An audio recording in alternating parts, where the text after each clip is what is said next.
মাঝরাতে হঠাৎ বিকট শব্দ, কিছু বুঝে ওঠার আগেই যন্ত্রণায় কুঁকড়ে উঠলেন বৃদ্ধা। নাতিকে দেখতে এসে নিজের রক্তে ভেসে যেতে হলো দিদিমাকে। দিনহাটার গীতালদহে এই হাড়হিম করা ঘটনায় এখন তীব্র আতঙ্ক। গীতালদহ ১ নম্বর গ্রাম পঞ্চায়েতের রতিনন্দন এলাকার ঘটনা। ওকরাবাড়ির বাসিন্দা মর্জিনা বিবি শুক্রবার তার অসুস্থ নাতিকে দেখতে গিয়েছিলেন মেয়ের বাড়িতে। রাতে খাওয়া দাওয়া সেরে মেয়ের শাশুড়ির সঙ্গে একটি ঘরে ঘুমিয়েছিলেন তিনি, কিন্তু রাত 2টো নাগাদ টিনের বেড়া ফুঁড়ে আসা একটি বুলেটে তছনছ হয়ে যায় সব। আর্তনাদে ভেঙে পড়ে রাতের নিস্তব্ধতা। মর্জিনা বিবি দেখেন তার ডান হাত রক্তে ভেসে যাচ্ছে। পরিবারের দাবি, কেউ একজন টিনের বেড়ার বাইরে থেকে সরাসরি গুলি চালিয়েছে। তড়িঘড়ি জখম বৃদ্ধাকে উদ্ধার করে দিনহাটা মহকুমা হাসপাতালে ভর্তি করা হয়।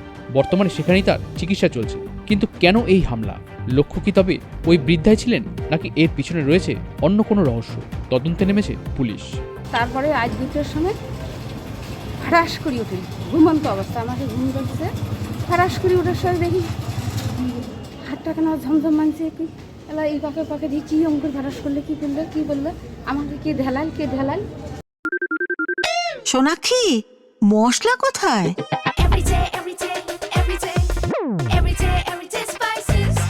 এভরিডে মশলা, দেশের স্বাদ।